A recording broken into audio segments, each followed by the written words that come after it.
Շողակաթ հեռուստաընկերության եթերում օր 6-րդն է եւ մեր տաղավարում այսօր հյուրընկալել ենք Տավուշի թեմի առաջնորդ Գերաշնորհ Տեր Բագրատ եպիսկոպոս Գալստանյանին։ Աստված օգնական Սրբազան հայր։ Եվ օգնական ձեզ։ Սրբազան հայր, տարին նոր ենք սկսում, նոր տարի, տոնական օրեր, Սուրբ Ծնունդով պսակավորված եւ մեր երկրի, մեր հասարակության առջեւ ծով խնդիրներ կան ծառացած, մանավանդ առաջիկայում կան նաև խորհրդարանական ընտրություններ, իսկ մեր փորձառությունը մեզ հուշում է, որ յուրաքանչյուր ընտրություններին հասարակության մեջ այսպես տարուբերումներ են լինում, բացասական էներգիան է ավելանում եւ այլն։ Ես ուզում եմ մի փոքր մենք այսօր անդրադարձ կատարենք եկեղեցի պետություն հարաբերություններին, մանավանդ հաշվի առնելով, որ Սահմանադրության մեջ շատ հստակ ամրագրված է, որ եկեղեցին բաժանված է պետությունից, թեև այդ ձևակերպումը ըստիս մի փոքր փոփոխության ենթարկվելիք ձևակերպում է, այն իմաստով, որ աշխարհիկ եւ հոգեվոր իշխանություններ են իրարից անջատ։ Եվ այս օրերին նաեւ տեղի ունեցավ մի իրադարձություն, երբ Սուրբ Ծննդյան պատարագի ժամանակ իր քարոզի մեջ Գուգարաց թեմի առաջնորդ Ցեփու Սրբազանը միաբանության սիրո կոչ ուղղեց նաև քաղաքային իշխանություններին այդ հետընտրական թողոբոհումներից հետո, ինչը հարուցեց մի զանգվածի, այսպես ասած, թունոտ վերաբերմունքին, քարկոծումներին, նաև համացանցում քննարկումներին, ճուշացավ նաև Սրբազանի պատասխանը, մի փոքր փորձենք հասկանալ հոգևորականը եւ առավել եւս թեմի առաջնորդը որտեղ իրավունք ունի, այսպես ասած, իր խոսքը, իր ձայնը բարձրացնելու, եթե հարցը վերաբերում է ընդդիմությանը, իշխանությանը, քաղաքային իշխանություններին, պետական կառույցներին, սա ինչու է դիտվում միջամտություն հոգևորականի կամ եկեղեցու կողմից պետության գործերին։ Նախ ուզում եմ ձեզ ողջունել եւ շնորհավորել ասելով Քրիստոս ծնավ եւ հայտնեցավ։ Օրհնյալ է հայտնությունը Քրիստոսի։ Մենք ամբողջ այս նոր տարվա ժամանակահատվածը իմաստ եւ բովանդակություն ենք հաղորդում Քրիստոսի ծնունդով, որը մեզ համար շրջադարձային նշանակություն ունի եւ այդ ծնունդի խորհրդի մեջ ենք դիտարկում ամեն բան։ Սիրո եւ խաղաղության խորհրդի մեջ, հաշտության խորհրդի մեջ, Աստծո եւ մարդկանց հետ։ Խոսելով ընդհանրապես հոգևորականի դերակատարության մասին, պետք է ասեմ, որ մեր գործունեությունը բխում է մեր հոգևոր գիտակցությունից։ Եկեղեցու վարդապետությունը, դավանանքը, դրանք սոսկ վերացական, տեսական դրույթներ չեն կարող լինել։ Եթե մենք ուսումնասիրելու լինենք եւ ուսումնասիրում ենք մեր ընդհանրապես դավանական կյանքի զարգացումը, պատմությունը, մենք տեսնում ենք, որ մեր եկեղեցու հայրերը յուրաքանչյուր տառի, յուրաքանչյուր ստորակետի, բառի, ճշգրիտ ընտրված բառի համար պատրաստ են եղել իրենց կյանքը նույնիսկ տալու։ Ինչու՞, որովհետեւ այդ յուրաքանչյուր արտահայտությունը վարդապետական դրսևորումը, ձևակերպումը որոշակիորեն ազդեցություն ունի հանրային կյանքի մտածողության ձևավորման վրա, անկախ նրանից, թե ինչպես կընդունվի դա կամ ինչպես չի ընդունվի։ Ես միշտ օրինակները բերել եմ սրա, որովհետև մենք տեսնում ենք օրինակ քրիստոսաբանական հարցերը լինելով վերերկրային բարձրագույն ճշմարտություններին առնչվող հարցեր, հոգևոր խորը դաշտում ընկալման հարցեր, միևնույն ժամանակ նաև սոցիալական խնդիրներ են արծարծում եւ պատճառ են լինում որոշակի վերաբերմունք, մտածողություն, ընկալումներ ձևակերպելու հենց հանրային կյանքում։ Դրա օրինակներից մեկ օրինակ բժշկագիտության կամ առողջապահության մեջ, երբ մենք Աստծո որդու մարտեղությունը դիտում ենք, նաև դիտարկում ենք որպես նյութին, մարդու ֆիզիկական գոյության նաև պատվի արժանապատվության տեսանկյունից։ Այսինքն Աստված իր հոգևոր բարձունքից մարդացավ, մարմնացավ հենց այս օրերի խորհրդով, դարձավ մարդ, այդ իմաստով, այդ կերպով նաև արժեքը ընծայելով մարդու վեհագույն, բարձրագույն տեղի, դիրքի եւ իմաստի, մարդու գոյության ընդհանրապես։ Այսինքն Աստված եւ մարդու միությունը մեծագույն արժեք ընծայեց մարդու հոգևոր նաև եւ մտավոր եւ ֆիզիկական գոյությանը։ Եվ այսպես են վարդապետական դրույթները դիտվում։ Բոլոր գաղափարները, դրանք լինեն արդարության մասին, ազատության մասին, համախոհության մասին, ներդաշնակության մասին, զանազան տիպի պայքարների, դրանք լինեն արտաքին թե ներքին, եւ այլն, այս բոլորով այդ մեր հոգևոր գիտակցությունից է բխում։ Նաեւ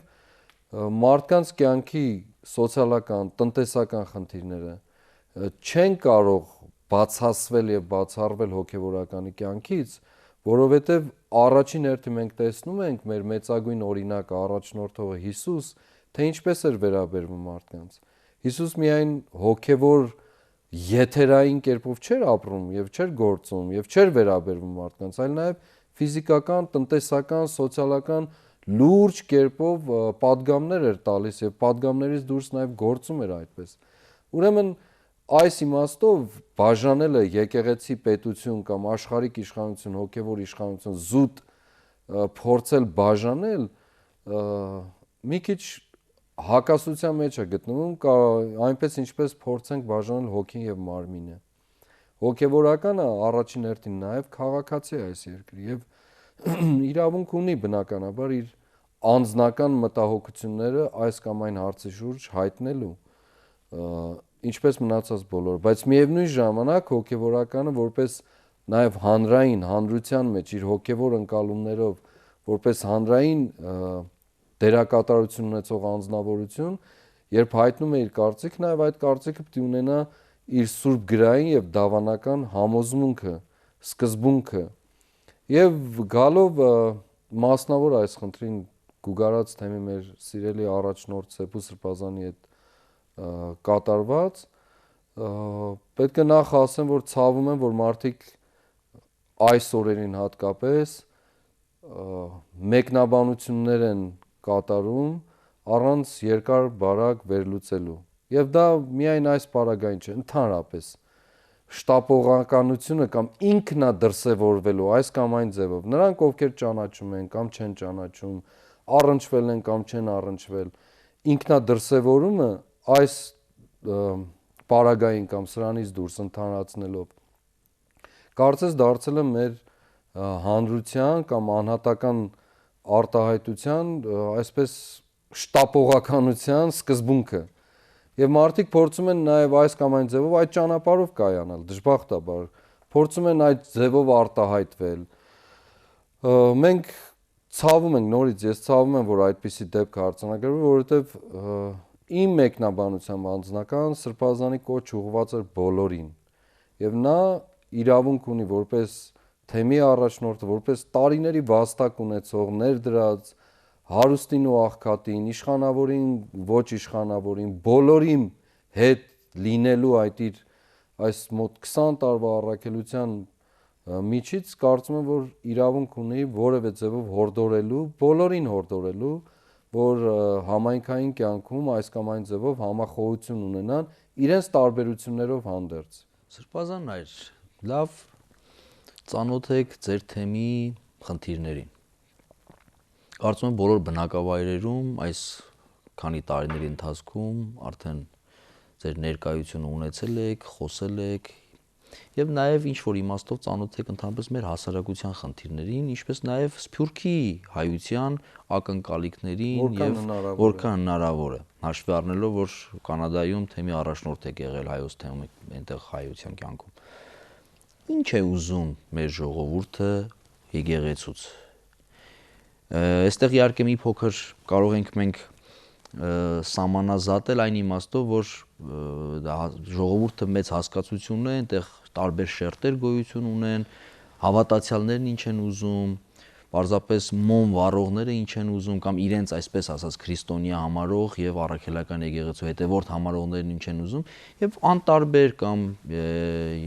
այսպես ասած եկեղեցու յուրաքանչյուր քայլը քննադատության տակ դնող այս մասը ինչ են ուզում ընդհանրապես մեզանից։ Սիրելի հայր Սուրբ, հարցադրումը շատ լայն է եւ ինչ որ իմաստով էլ այդ հարցը վերացական կարող է հնչել ինքնին հարցը, որովհետև ինչ է ուզում ժողովուրդը, ճիշտ նույն կարծես հարցադրումը լինի, երբ Հիսուս հարցնում էր, թե ինչ են ասում իմ մասին, ով եմ ես։ Այդ նույնականությունն է կարծես թե։ Եվ տեսանք Հիսուսին ինչեր պատասխանեցին, թե մարդիկ ինչ էին ասում, դու ով ես։ Մեկը մարգարե ես, մեկը Հովհաննես Մկրտիչն ես, մյուսը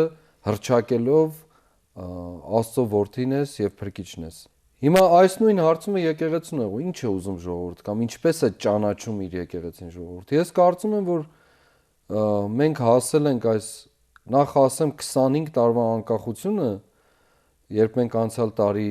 դժբախտաբար զանազան բարդ իրավիճակների մեջ կարծես այդ փորձությունների ժամանակահատվածը լիներ, նշեցինք մեր անկախության ձեռքբերման 25-րդ տարեդարձը, երկու կարևոր ինստիտուտների կայացման կամ ձեռքբերման միջոց է եղել, միջավայր։ Առաջինը դա հայոց բանակն է, զինված ուժերը մեր, որ հայկական բանակը, հայոց բանակ, եւ երկրորդը եկեղեցու ազատությունը, գործունեության ազատությունը։ Նախորդ ժամանակահատվածում մենք ունեցել ենք բոլոր տեսակի ոլորտներ, ուղղություններ, նախարարություններ, ինստիտուտներ, եւ այդ բոլորը, այսպես ասած, ժառանգությամբ կարծես շարունակվել են, բացի բանակը եւ եկեղեցու ազատությունը, եկեղեցու վերարտնացումը, հնարավորությունը ընձեռելը, որպեսզի հավատքի քարոզություն տեղի ունենա մեր երկրում։ Այս երկու խոշոր ձեռքբերումներն են կառուցվածքային եւ որպես գործունեություն, որ 25 կամ Հայաստանի անկախությունը ընծայել է մեզ։ Եվ այս իմաստով բնականաբար մենք եկեղեցին նաեւ հոգեվորականության իմաստով եւ նաեւ որպես եկեղեցի ընդհանուր հասկացողությամբ պատմության այս ամբողջ ժամանակահատվածի ընթացքին շատ բաների վերատեսության, վերաքննության, վերասրբագրման, հասկանալու, նորից հասկանալու, ավանդություններ իմանալու, հոգևոր կյանքի խորը ճանաչողությունը վերստին այդ ծանոթությունը յետ բերելու մեծ առաքելության եւ մարտահրավերի առջեւ է կանգնած։ Այս ժամանակահատվածը նաեւ որոշակի իմաստով թե կորուստների, թե ձեռքբերումների ժամանակահատված է եղել, անցումային ժամանակահատված բոլոր առումներով։ Եվ ես փառք եմ տալիս Աստծուն, որ այսօր մարդիկ նույնիսկ քննադատողներ, նույնիսկ ցեղ շպրտողներ, նույնիսկ հարկի կամ անհարկի հոգևորականի կամ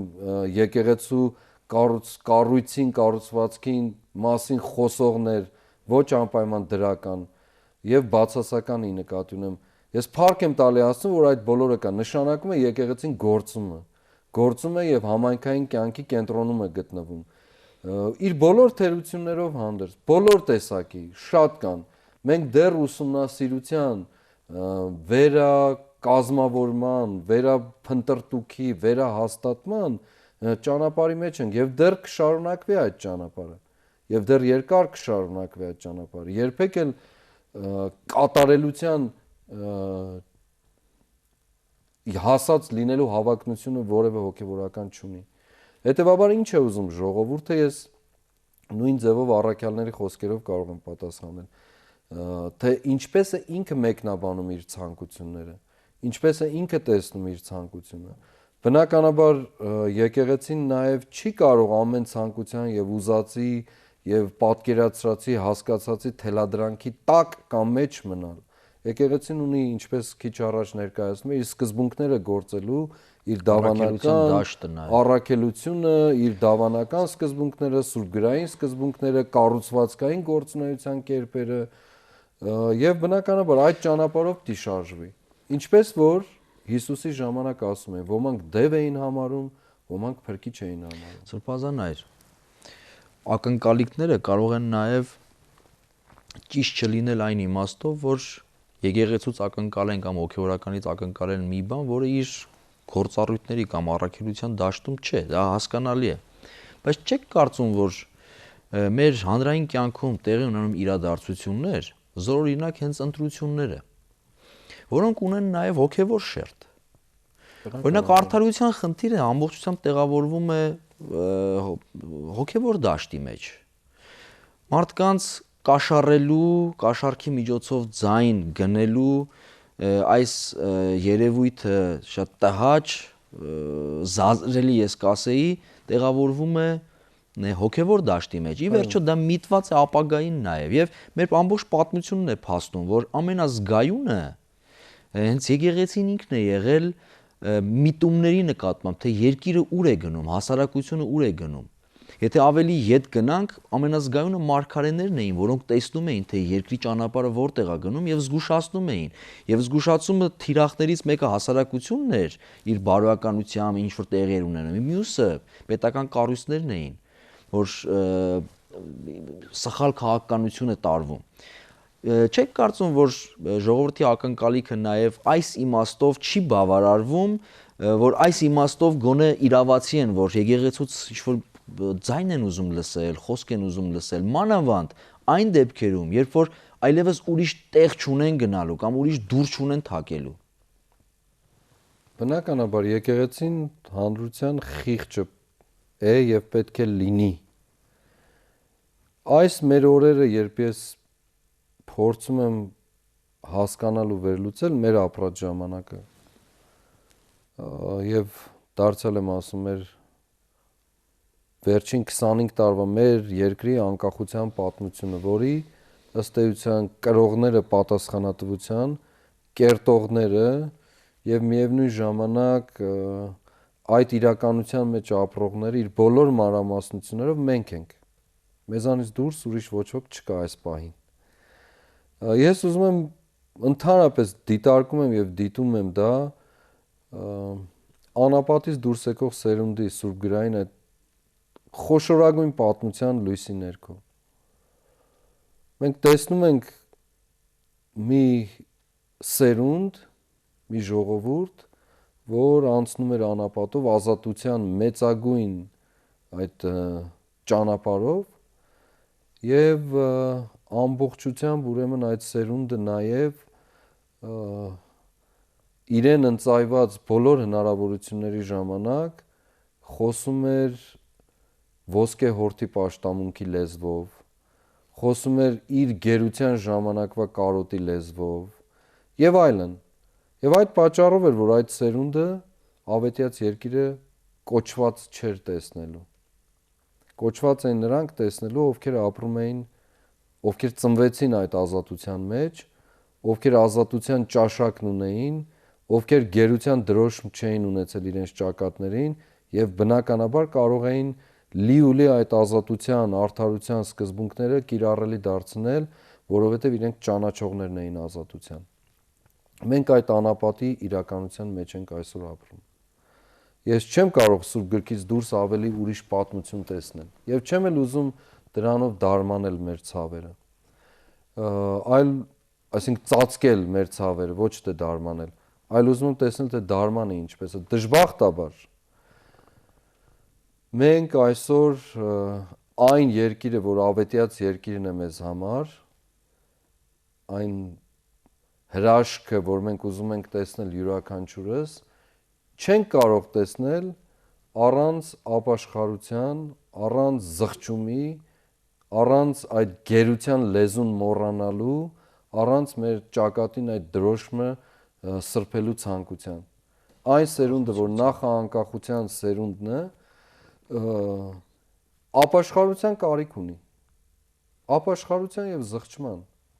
Մեր անցած ճանապարհի համար, թե անկախությունից առաջ եւ թե հետո։ Եվ սա աստվածային հրավեր ու կոչ է։ Եվ այդ ապաշխարության սկզբունքը, զղջման սկզբունքը բոլորին է վերաբերում։ Ամբողջական հանրությանը։ Արդար ոչ ոք չի։ Եվ բոլորս էլ գիտենք, որ ոչ ոք արդար չի։ Ընդհանրապես չկա մեկը, որ արդար է, բացի Աստծուց։ Մենք ձգտում ենք գերազանցության կամ ձգտում ենք կատարելության, բայց երբեք չենք հասնելու կատարելության։ Լավագույնը մենք կարող ենք գերազանց լինել։ Իսկ այս օրերի խորհուրդ հենց ճիշտ այդ անապատում այդ խառնված կարծես ժողովրդի խորհուրդը լինի։ Ոսկե հորթի պաշտամունքի խորհուրդը լինի։ Սրբազան, Անապատում աճ կար, ժողովրդագրական պատկերը ուներ դրական դինամիկա։ Մեր այս անցումը, երբ համատում ենք այդ անցման հետ, որը շատ ընդունված է այդպես համարել եւ որոշակի գծերով բավական համապատասխանում է։ Այնուամենայնիվ մեզ մոտ ժողովրդագրական պատկերը ետընթաց է ապրում։ Եվ եթե սրան մենք հավելում ենք նաև այն արտաքին բոլոր մարտահրավերները եւ ազգային անվտանգության տեսանկյունից վտանգները, պատկերը ավելի ամբողջական է դառնում եւ ոչ հօգուտ մեր պայծառ ապագայի է հեռանկարը։ Այսինքն մենք տեսնում ենք, որ որքան անկախության հռչակումից սկսած այս անցումային շրջանը փորձում ենք հաղթահարել, այնքան մեր առջև մարտահրավերներն ու վտանգները ավելի մեծանում են եւ մեր ներքին դիմադրողականության նաեւ նվազում է նկատվում, հաշվի առնելով, որ ի վերջո այս երկրում եւ այս հասարակության մեջ գերագույն արժեքը մարդն է։ Իսկ մարդը չի մնում այս երկրում։ Իր ներդրումը լինի նյութական, ֆիզիկական, ստեղծագործական, մտավոր, հոգևոր, նա արտահանում է ուրիշ տեղ։ Այս երկիրը, այս հողը, այս հայրենիքը չի օգտվում դրանից։ Ձեր հարցադրումը մի քանի շերտ ունի։ Նախ որ այո, բնականաբար երկիրը պայմանավորված է իր ժողովրդագրական նաև ներկայությամբ, տվյալներով, մարդկային ռեսուրսով, իր ուժը նաև մարդկային ռեսուրսներն են։ Ես օրինակ կարող եմ տալ, որ Կանադայի պես հսկայածավալ երկիրը ընդամենը 30 միլիոն ժողովուրդ են ապրում, մինչդեռ իր հարևան Ամերիկայի Միացյալ Նահանգները 300 միլիոն են, ավելի փոքր չափով տարածք ունենալով։ Հիմա բավարար է դա Կանադայի համար ավելի մեծ թվով ժողովուրդ ունենալու պարագային ավելի լավ կլինի վիճակը, թե ավելի վատ կլինի, ես չեմ կարող ասել։ Բայց որ այսօր այդքան թվով սահմանափակ այդ տարածքի համար սահմանափակ թվով ժողովուրդ է ապրում եւ գործում եւ ստեղծում են, դա փաստ է։ Այսինքն մեր պարագային նաև, այո, մենք մարդկային ռեսուրսը մեծագույն ամենակարևոր արժեքն է մարդը, ուրիշ ոչ մի արժեք գոյություն չունի, որ կարող է համեմատվել։ Ամեն ինչ պետք է ծառայի մարդու բարիքին, ամեն ոլորտ, ամեն բան, յուրաքանչյուր երևույթ։ Եվ այդ մարդու բարիքն էլ պիտի լինի աստվածային տրված շնորհին, որպես թագու պսակը, ոչ թե հումանիզմի տեսակետից միայն։ Այսօր դժբախտաբար մենք գտնվում ենք մի այնպիսի տարածքում, տարածաշրջանում, իր բոլոր խնդիրներով հանդերձ, թե արտաքին, թե ներքին, երբ մենք նաև մեր մտավոր կարողություններով կարիք ունենք բացվելու, կարիք ունենք ավելի լայն դաշտ ընդգրկվելու եւ ավելի լայն դաշտում արտահայտվելու, զուտ գործարարական տեսակետից իմ պատկերացումն եմ ասում, միգուցե սխալվում եմ, օրինակ որքան կարող է լինել մարդը, որքան կարող է ձեռք բերել, ինչպես կարող է անել, հաշվի առնելով նաև այն բոլոր խնդիրները տնտեսական, սոցիալական, որ մեր երկրում գոյություն ունեն։ Արդյոք ավելի լայն դաշտ ունենալու համար պետք չէ, որ այդ մարդը դրսում նաև գործունեություն ծավալի։ Նաև տեսնում ենք այդ իմաստով դրսում գործունեության բարիքները մեր երկրի համար։ Հիմա սրա առջև էլ աչք չեն կարող փակել, անշուշտ դա պատճառ չի կարող լինել քաջալերելու համար մարդկանց երկիրը թողնելու իմաստով, բայց տեսնում ենք, որ տնտեսական գործունեություն ծավալած հենց նույն տարբեր գյուղերում, համայնքներում ապրած մարդիկ այսօր տարբեր երկրներում մեծ հաջողություններ զուտ տնտեսական իմաստով հասած լինելով կարողանում են հետ վերադառնալ կամ վերադարձնել այն եւ նպաստել տվյալ համայնքի կամ ընդհանրապես երկրի զարգացման։ Այս սա էլ կա, սրա առջև պետք չի, որ մենք աչք փակենք նաև մյուս շերտը, երբ խոսում ենք հույսի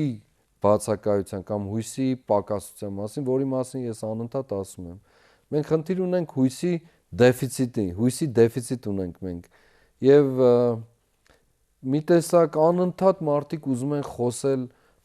Սա իմ վերլուծությունն է, ինչպես կմեկնաբանվի, չգիտեմ, բայց սա իմ անձնական վերլուծությունը որպես ապրող, գործող, անընդհատ այս մեր ժողովրդի մեջ գտնվող անձնավորություն հոգևորական։ Մարդիկ անընդհատ խոսում են վատ երևույթների մասին, անընդհատ փորձում են գտնել նույնիսկ, պեղել, հանել, գտնել, խոսել, անկախ նրանից դա իշխանությունների կողմից կլինի, հասարակական կազմակերպություններ կլինեն, հոգևորական կլինի, թե պարզ ինչ-որ իրադրություն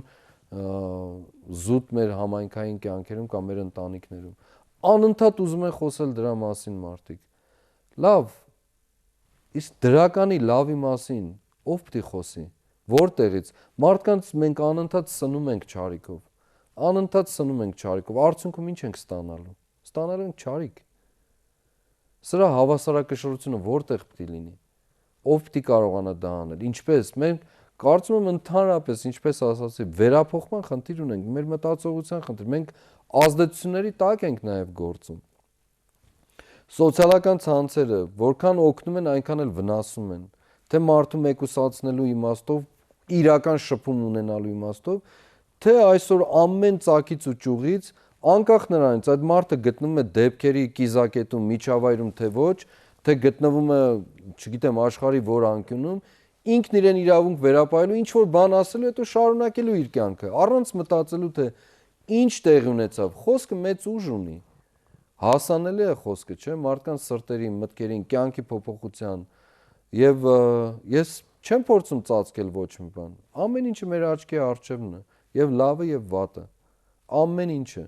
Եվ մենք պետք է կարողանանք լավի եւ բարիքի նաեւ այդ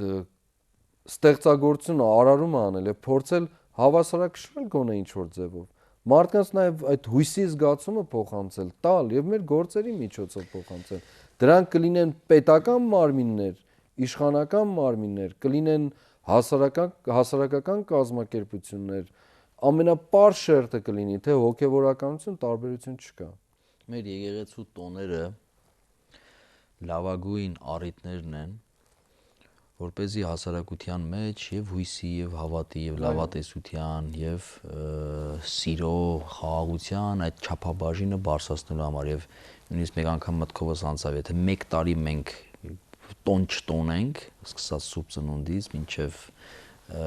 մյուս սուրբ ծնունդ, ինչպիսի դեպրեսիվ, ինչպիսի ընկճախտի մեջ կհայտնվի հասարակության այդ մակարդակը։ Սրբազան այդ մեր հասարակությունը բոլորս էլ գիտենք, որ սոցիալական առումով խիստ բևեռացված է։ Մի փոքր խմբի ձեռքում բավական մեծ կապիտալ է կուտակված եւ մեծագույն մասը աղքատության արդեն շեն պետական մակարդակով բավական վտանգավոր գծգիծը հատել է եւ ընդհանուր նաեւ կա գործազրկություն։ Ես մի մանրակերտ ընդհանրապես ասեմ, որը կարելի է դիտարկել նաև մյուս ոլորտների հետ կապված կամ ընդհանրապես հասարակության մեջ։ Տեսեք, քրեակատարողական հիմնարկներում կան դատապարտյալներ, որոնք ունեն տարբեր պատժաչափեր։ Մենք 25 տարվա ընթացքում չենք կարողացել հասնել մի հանգրվանի, որ կարողանանք այդ մարդկանց աշխատանքային որոշակի պայմաններով ապահովել։ Եվ դա ունենում է իր բացասական հետևանքները։ Մարդուն մենք ծուլության մեջ ենք ամրապնդում, մխրճում, որ ինքը հարատևի, եւ երբ որ ազատվում է, ազատազրկումից դուրս է գալիս, չգիտի ինչով պիտի զբաղվի։ Բախվում է մեկ այլ խնդրի, որը գործազրկությունն է այսօր մեր երկրում, այսինքն տնտեսության հետ եւ տնտեսական քաղաքականության հետ մեծագույն առնչություն ունի։ Գիտենք, որ թեմում այսպես ասած սիմվոլիկ մի փոքր վանքում դուք արտադրություն ունեք։ Լավ, ես կուզեմ ձեր կարծիքը տնտեսության հոգևոր շերտերի մասին, եկեղեցու ընկալման եւ ինչու՞ չէ նաեւ ձեր այդ փոքր նախաձեռնության մասին, որ եթե հնարավոր է մեծացնել կամ դարձնել ինչ-որ ձևով մոդել։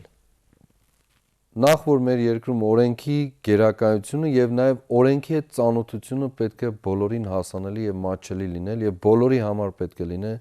առանց մեկնաբանության, առանց անհատական ցանկությունների մեկնաբանության կամ որոշակի շահերի մեկնաբանության։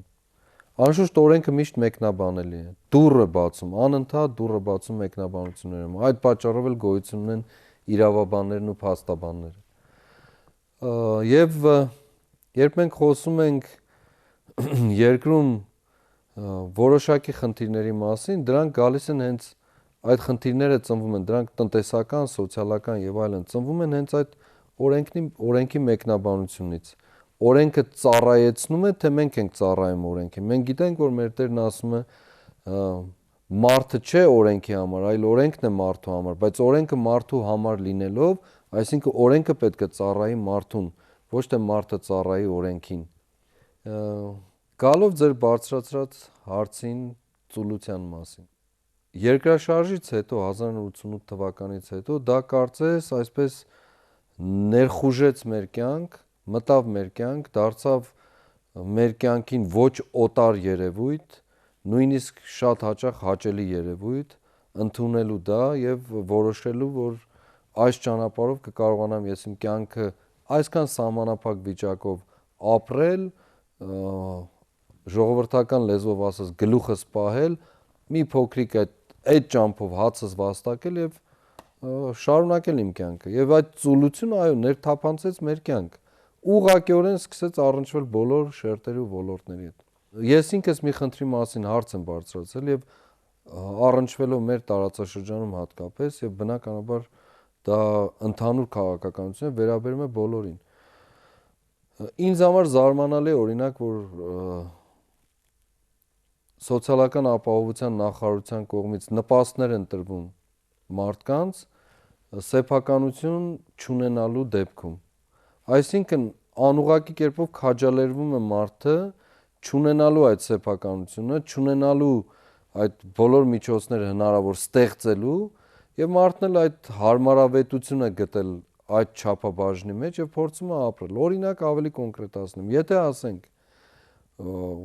համայնքում, գյուղում ունես մի կենդանի, մի կով,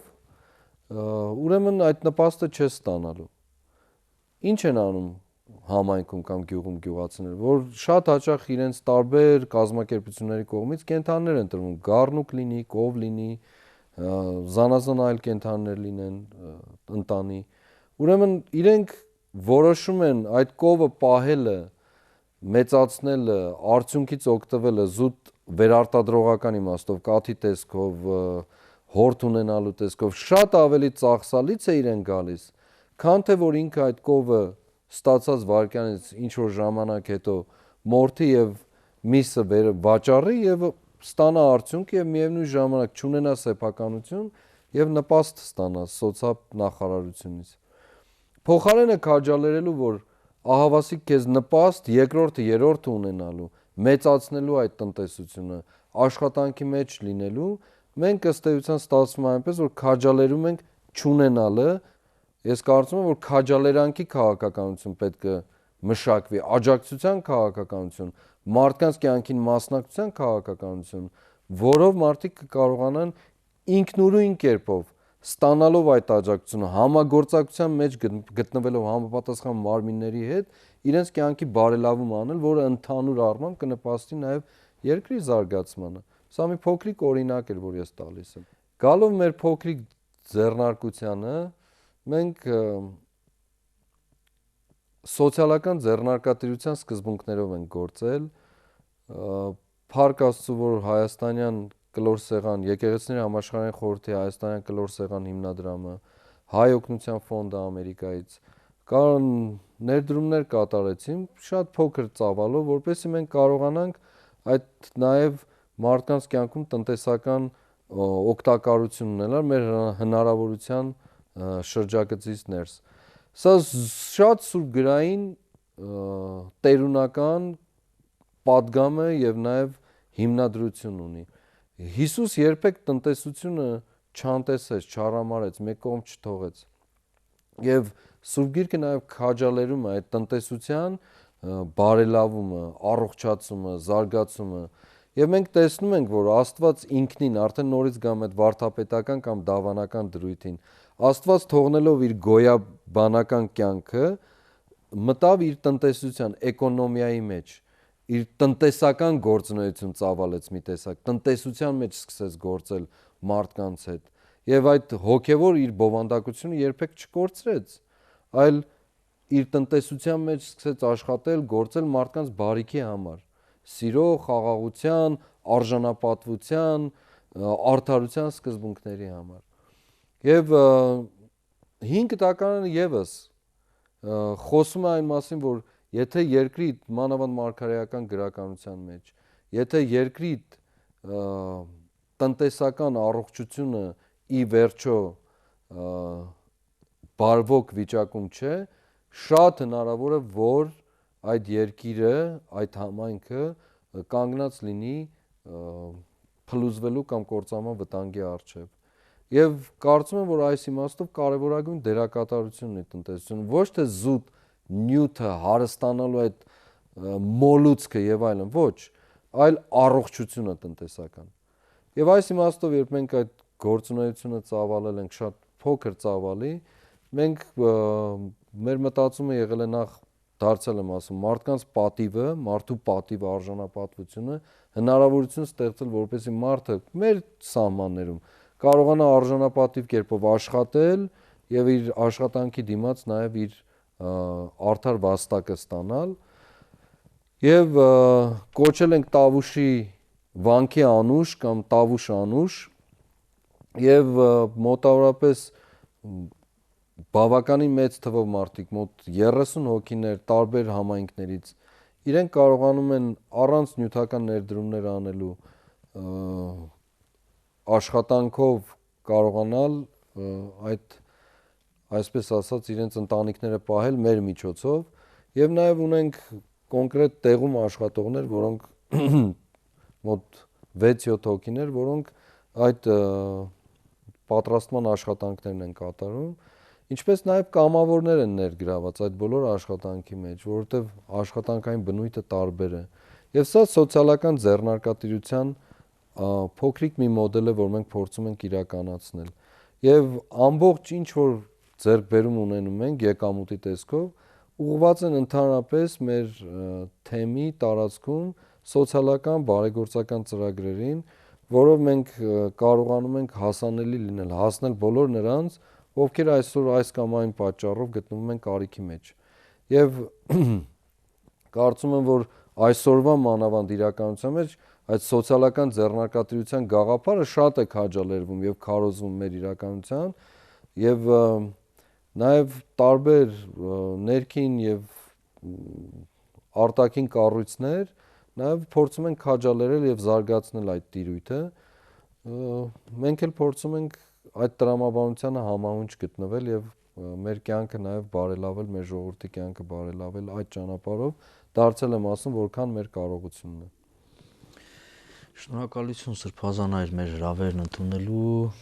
եւ տարվա առաջին այս զրույցը միասին անցկացնելու համար։ Շնորհակալություն ձեզ, Աստված օգնական, դարձյալ եւ վերստին Քրիստոս ծնավ եւ հայտնեցավ։ Օրհնյալ է հայտնությունը Քրիստոսի։ Մեզ եւ ձեզ շատ մեծ ավետիս։ Շողակաթ հեռուստաընկերության եթերում օր 6-րդն էր եւ մեր զրուցակիցն էր Բագրատ եպիսկոպոս Գալստանյանը։ Մնացեք սիրո եւ խաղաղության մեջ։